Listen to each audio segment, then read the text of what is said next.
I'm a liver nurse specialist and I'm based down at Trelisk. And what I do here at Cosgarne is I tend to come down once a month and run a monthly liver clinic where I see any people who are living here at Cosgarne who've been identified as possibly having a risk of liver disease. And that can be anything from people who've got risk factors for viral hepatitis to people who might be drinking too much, or if there's any other concerns that people have that somebody could be at risk of liver disease, they'll let them know, arrange an appointment for them, and I'll see them once a month down here. And when I see them, we tend to do an assessment. So we'll sit down and have a chat through, see what risk factors they have for liver disease. We'll do blood tests to screen for various different liver diseases. A lot of the work we do around here would be around viral hepatitis and the risk factors for that, or blood-to-blood contact with somebody who's had hepatitis C. So we do that, and then every other month I'd usually bring down our FibroScan machine, which is a non-invasive method of testing whether somebody's got any damage to their liver. So I'm from Addaction and I'm the lead nurse. So I train all our recovery coordinators how to do the simple testing for bloodborne viruses. So we do it via dry blood spot testing, which is a simple finger prick test, so we don't have to take venous bloods. So everybody that comes into the service is offered testing, and they're offered retesting annual basis. The testing is very short. It can take 2 to 3 days to return. The treatment for hepatitis C now is really simple. It's all tablet based with very, very few side effects, but with amazing outcomes. We can probably looking at 97 and 98% chance of people actually curing the virus, which is excellent for us now. In the past, we have had challenges with the treatment because the treatment was interferon based that was very difficult to take and very difficult to tolerate.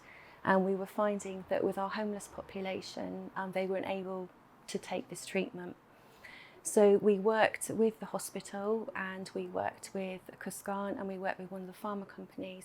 So we were able to get some money together and have a specific bed for hepatitis C here at Cosgarne, which has been absolutely amazing. The support is there from Cosgarne and from the hospital and from Addaction. So it's a real connection, a real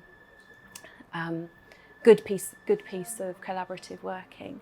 Well, I'm here to get my life turned around, to come off all drugs and alcohol, and to get out with, which I've done all that, come off the alcohol and come off the drugs, and to get treatment, get treatment for Hep C, and which I got the treatment and been cured of it. I moved here and I got put on treatment which was tablets to take each day.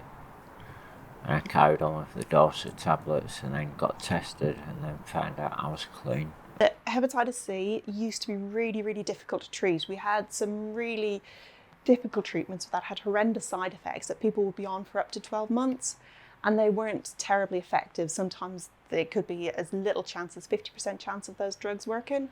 So a lot of people that were diagnosed with hepatitis C were really reluctant to consider treatment because of those side effects, and they'd seen their friends go through treatment, have a horrendous time and still not clear the virus.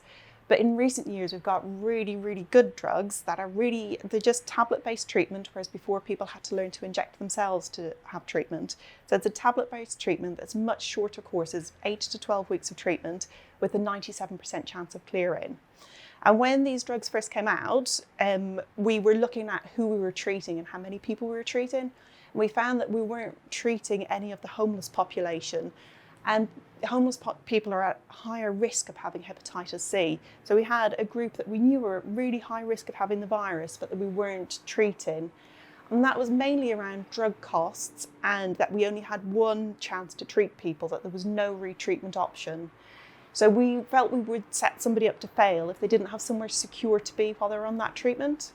So we've got some funding and got a bed here at Cosgarne, and they've been fantastic here. They've been so proactive and so helpful, and their doors have been open for us to come in and get this project underway. Well, it's made me be more careful about things, about life, and it's given me a new start.